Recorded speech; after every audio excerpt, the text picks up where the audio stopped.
Burimari express train স্থলবন্দর পর্যন্ত চালুর দাবিতে লালমনিরহাট বুড়িমারি রেলপথ ও সড়ক অবরোধ করেছে স্থানীয়রা। সকাল থেকে হাতীবান্ধা মেডিকেল মোড় মহাসড়কে গাছের গুঁড়ি ফেলে এই কর্মসূচি পালন করে তারা। বান্ডেল থাকলে প্রতি সেনমানিতে টাকা বাঁচবে। বিকাশ সেনমানি বান্ডেল কিনে জিতুন প্রতি লেনদেনে। অবরোধের বিষয়ে আরো বিস্তারিত জানাতে এই মুহূর্তে লালমনিরহাট থেকে যোগ দিয়েছেন সহকর্মী মাহফুজ রহমান। মাহফুজ রহমান, অষ্টম দিনের মতো চলছে অবরোধ কর্মসূচি, কি ধরনের ভোগান্তি হচ্ছে সেখানে? আর প্রশাসনের পক্ষ থেকে তো কিছুটা হলেও আশ্বাস পাওয়া গেছে, তারপরও অবরোধ চলমান রাখার কারণ কি?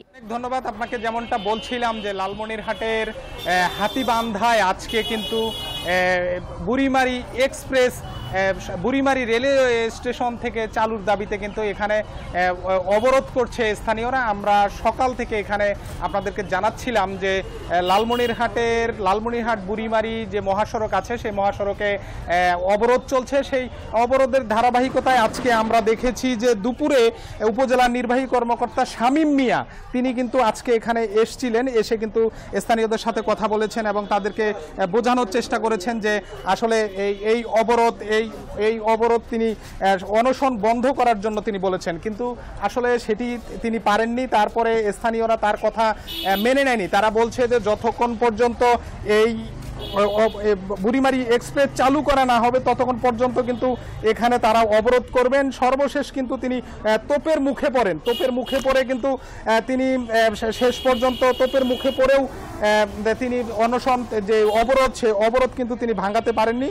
তারপরে অবশেষে তিনি স্থানীয় লোকদের উদ্দেশ্যে কিন্তু তিনি বক্তব্য দিয়েছেন। তিনি বলেছেন যে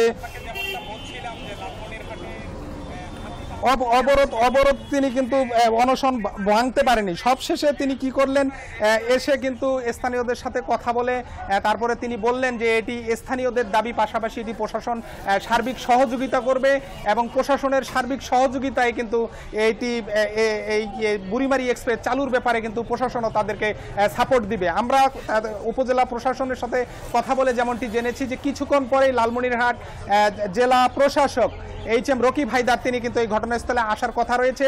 তিনি ঘটনাস্থলে এসে এই হাতীবান্ধা মেডিকেল মোড়ে এসে যে মঞ্চ তৈরি করা হয়েছে, অনশনের বা অবরোধের যে মঞ্চ তৈরি করা হয়েছে সেই মঞ্চে কিন্তু এসে কথা বলার কথা রয়েছে লালমনিরহাট জেলা প্রশাসক HM রকিব হায়দার। অর্থাৎ জেলা প্রশাসক আসার পরে হয়তো এই সমস্যা সমাধানে একটি দিক নির্দেশনা পাওয়া যাবে। মাহফুজ রহমান, আপনাকে অনেক ধন্যবাদ।